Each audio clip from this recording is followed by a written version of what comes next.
Assalamualaikum warahmatullahi wabarakatuh. Selamat pagi teman-teman. Ini hari Jumat, hari baik ya. Kita ngomongin PSSI dan kita nggak akan ngomongin intrik drama dalam KLB kemarin ya. Kita akan ngomongin hal-hal yang baiknya saja. Nah teman-teman, udah kita tahu bersama ya, Ketua Umum PSSI yang baru adalah Pak Erick Thohir. Lalu ada dua wakil Ketua Umum, yaitu Ratu Tisa, pernah menjadi sekjen juga Mbak Tisa ini, dan juga Menpora aktif ya, Pak Zainuddin Amali juga menjadi wakil Ketua Umum. Nah tadi karena udah saya bilang kita akan ngomongin hal-hal baiknya ya, saya ingin mengatakan bahwa komposisi sekarang ini sangat ideal untuk bekerja. Karena apa? Karena ini sangat kondusif ya, sangat kondusif. Jadi modal awal ketua umum sudah terlihat di awal kepengurusan. Biasanya kan setelah pemilihan ini perlu ada waktu konsolidasi, lalu pemetaan ya, secara politis, loyalitas segala macam. Ini nggak perlu lagi karena saya yakin semua udah kehandle sama Pak Erick Thohir ya dengan formasi ini. Kita jangan naif lah, kita lihat beberapa waktu lalu kepengurusan sebelumnya itu kan kelihatan ya, kita bicara tentang apa, kepercayaan, loyalitas, kesetiaan. Belum juga organisasi tertua di Indonesia ini ya, ini PSSI ini eksis atau ada jauh sebelum Indonesia merdeka loh ya. Makanya saya bilang tertua, organisasi olahraga tertua di Indonesia ini memang udah biasa ada intrik segala macem ya. Nah, satu contoh aja nih ya, saya kalau misalkan boleh saya ngasih contoh zamannya Pak Iwan Bule saja. Zamannya Pak Iwan Bule itu dulu sempat ada wakil ketua umum namanya Pak Cucu Sumantri. Nah tiba-tiba kan Pak Cucu Sumantri seperti nggak eksis ya, yang lebih eksis itu adalah Pak Iwan Budianto. Nah itu aja udah gambaran, saya nggak akan cerita detailnya, cuma itu udah gambaran ya, bahwa memang dinamika organisasi di PSSI ini agak sedikit, saya sih nggak ngomong bermasalah apa, nggak ngomong pelik, tapi ya seru lah ya, seru ya. Ini saking strategisnya organisasi ini mungkin ya. Nah ini Pak Erick Thohir udah punya modal berharga nih. Awal-awal kepengurusannya saya pikir nggak perlu lagi konsolidasi dan lain sebagainya ya, bisa langsung bekerja dan juga menjalankan program-program utamanya. Teman-teman, kita lihat ya komposisi ini kenapa ideal ya. Gini, koleganya Pak Erick Thohir ini semua ada nih di susunan ini. Atau misalkan kita ngomong normatif aja ya, ini PSSI ini memang casingnya PSSI ya, casingnya ini kan sebuah komunitas olahraga. Tapi kalau kita lihat rohnya kepengurusan ini pemerintah banget, iya nggak? Ada dua menteri loh yang menjabat di pucuk pimpinan ya. Yang pertama Menteri BUMN Pak Erick Thohir dan Pak Zainuddin Amali. Itu pemerintah banget ya kan. Ya kedua-duanya eksis sebagai menteri, ya gimana nggak pemerintah.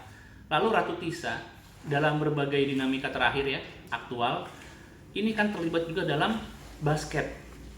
Jadi deputi apa gitu ya di Piala Dunia Basket nanti kan di FIBA, kejuaraan basket internasional. Kalau kita ngomongin basket jelas Pak Erick Thohir itu juga ngehandle juga ya. Jadi mungkin secara nggak langsung ini Ratu Tisa ini bisa jadi katakan anak buahnya Erick Thohir juga gitu ya, dalam dunia atau segmen yang lain. Bahkan ketika Ratu Tisa mendaftar, Erick Thohir mendaftar, saya sudah bisa mengatakan ini sebetulnya paketan nih ya. Karena gini, sistem pemilihan exco, ketua umum dan wakil ketua umum itu kan nggak paket ya, berjalan parsial. Jadi bisa jadi yang ini kemana, yang ini kemana, tapi jadi karena kepilihnya.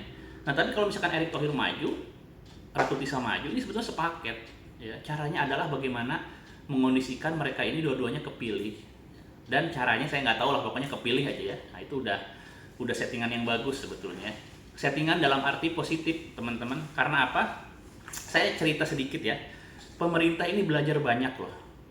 Jadi kalau sebelumnya sekitar 7 tahun yang lalu, ketika mereka nggak sependapat ya, ketika pemerintah tidak sependapat dengan komunitas atau dengan PSSI, mereka mengeluarkan SK yang secara populer biasa disebut SK pembekuan. Itu dampaknya negatif kemana-mana ya, sepak bola terhenti, ban dari FIFA, lalu ribuan pemain atau ribuan orang yang biasa terlibat di sepak bola juga kehilangan mata pencaharian.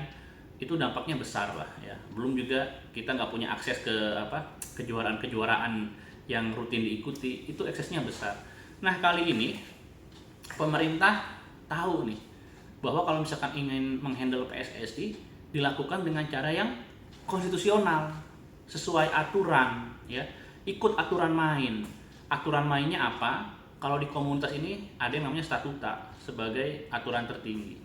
Jadi kalau misalkan mau menghandle PSSI, maka masukin aja orang-orangnya pemerintah, tapi dengan cara yang benar, ya. Karena apa? Karena niat baik itu kadang-kadang tetap harus dilakukan dengan cara-cara yang benar, ya.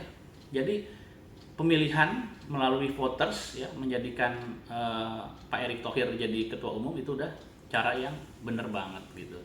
Nah itu pembelajaran pemerintah belajar banyak gitu ya. Nah lalu sosok Erick Thohir ini kenapa menjadi yang paling ideal saat ini? Karena saya pikir 3 syarat ketua umum PSSI ya yang ideal itu terpenuhi semua sama Erick Thohir, sama Pak Erick Thohir ya.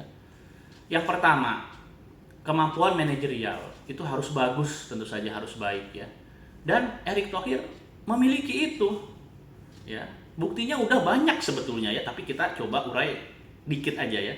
Dia itu jadi Menteri BUMN ya, Kementerian Strategis di Republik ini. Banyak perusahaan-perusahaan pemerintah, anak perusahaannya itu bisa dikelola dengan baik. Bahkan tren positif ya, dari mulai aset segala macam kan terbukti ya, bahwa di masa Pak Erick Thohir ini signifikan kemajuannya. Terus beliau juga adalah pebisnis sukses ya, pebisnis sukses. Makanya waktu memaparkan visi misi ya, itu jelas di breakdown jelas. Lalu juga kalau misalkan bicara di media, Pak Erick Thohir ini sering bicara tentang contohnya Jepang ya, sepak bola Jepang. Mereka punya Jepang itu punya rencana 100 tahun jangka panjang. Ini artinya apa? Ini artinya Erick Thohir memiliki perencanaan strategis ya. Nah, perencanaan strategis jangka panjang ini penting di sepak bola. Karena untuk football development yang menyeluruh ya, secara komprehensif dan holistik terpadu, itu memang nggak bisa 4 tahun, 5 tahun selesai. Kita baru akan menuai hasil itu puluhan tahun lagi ya. Seperti pembinaan misalkan. Itu emang bisa dilihat hitungan bulan, hitungan 2 tahun, belum bisa. Itu jangka panjang. Pembinaan, lalu mungkin SDM-nya ya, kualitas wasit, kualitas pelatih, nanti juga itu dampaknya akan bagus ke kompetisi, itu nggak bisa instan, perlu waktu. Nah makanya ini kalau visi misi semua orang mungkin bisa ngomong bagus ya, tapi bagaimana memetakan dan konsisten menjalankan, punya strategi, itu nggak semua orang bisa. Dan Pak Erick Thohir saya yakin bisa ya.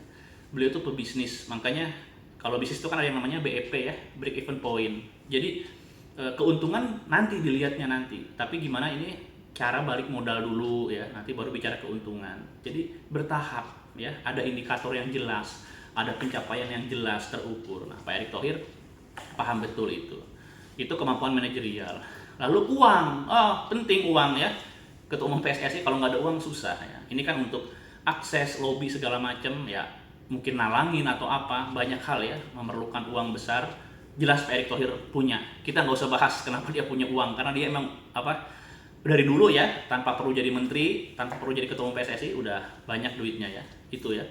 Lalu yang ketiga adalah dukungan politis yang kuat. Ingat, politis bukan politik. Artinya apa? Artinya bukan dukungan dari orang-orang politik atau pemerintah saja, tapi dari stakeholder. Nah, Pak Erick Thohir ini kan relasinya bagus, koleganya bagus ya. Dukungan politik ini atau dukungan politis ini perlu ya buat ketua umum PSSI. Kenapa? Karena sepak bola di kita ini nggak bisa dikatakan sepenuhnya mandiri, full, enggak gitu. Banyak ketergantungan sama pihak lain ya. Contoh tentang lapang saja. Emang PSSI punya lapang sendiri? Emang klub-klub bola punya lapang sendiri?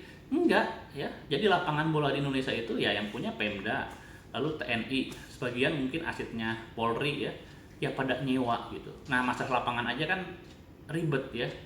Intinya ketergantungan. Lalu buat sponsor aja. Kemarin aja ya, BRI itu jadi sponsor Liga 1, itu kan sebetulnya jelas memanfaatkan figur ya. Dan figurnya itu bukan figur orang-orang PSSI, tapi justru figurnya itu adalah Pak Erick Thohir ya, Menteri BUMN gitu. Jadi artinya apa? Artinya sepak bola di kita ini untuk sponsor-sponsor saja perlu support dari pemerintah gitu loh.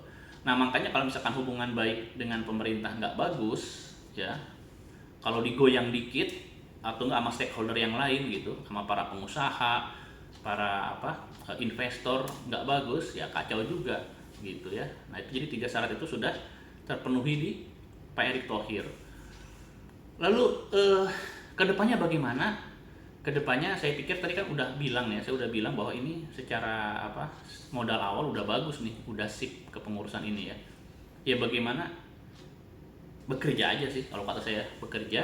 Terus hasilnya nih, kalau ada orang ya ngomong tentang wah kalau saya jadi ketua umum akan juara ini juara itu sebetulnya omong kosong. Tadi kan saya udah bilang kalau masalah prestasi dan lain sebagainya itu kita butuh hal yang terukur ya, jangka panjang. Misalkan gini, misalkan Indonesia tiba-tiba pingin main di Piala Dunia, ya nggak bisa ujuk-ujuk gitu ya, bertahap. Bertahap itu seperti apa? Seperti ini misalkan. Indonesia itu sebelum menuju dunia, dia harus jadi yang paling jago di ASEAN dulu. Indikator jago di ASEAN apa sih? Misalnya juara AFF berturut-turut, lalu juara SEA Games berturut-turut. Ya. Udah nggak ada tandingan di ASEAN nih, baru melangkah ke Asia. Di Asia ternyata udah paling jago juga nih Indonesia. Buktinya apa? Buktinya adalah juara Piala Asia berturut-turut gitu. Ya masuk final atau apalah. Lalu juara Asian Games berturut-turut ya atau masuk final ya. Nah, wah udah jagoan nih di Asia, barulah dia menatap dunia, level dunia gitu loh. Jadi nggak ujuk-ujuk pingin ke sana gitu. Anda bayangkan negara maju aja kayak Jepang ya, itu mereka nggak bicara 10 tahun, 20 tahun, 100 tahun loh, ya 100 tahun gitu. Dan itu semua terstruktur ya, rencana strategis jangka panjang tadi gitu, dan konsisten diteruskan ya oleh para penerus-penerus, pengurus-pengurus yang berikutnya juga itu dilaksanakan dengan baik dan konsisten teman-teman. Oke itu dia ya. Oh iya, pada nanya ini di kolom komen pada pingin kaos ini katanya Kang Eko gimana? Ya ini kaos ini ntar ada linknya di Instastory saya hari ini ya. Coba dicek aja Instagram ya. Oke, hari Jumat masih lama nih. Saya biasanya ngapain nih? Jogging lah ya, olahraga kita ya. Oke teman-teman, assalamualaikum warahmatullahi wabarakatuh.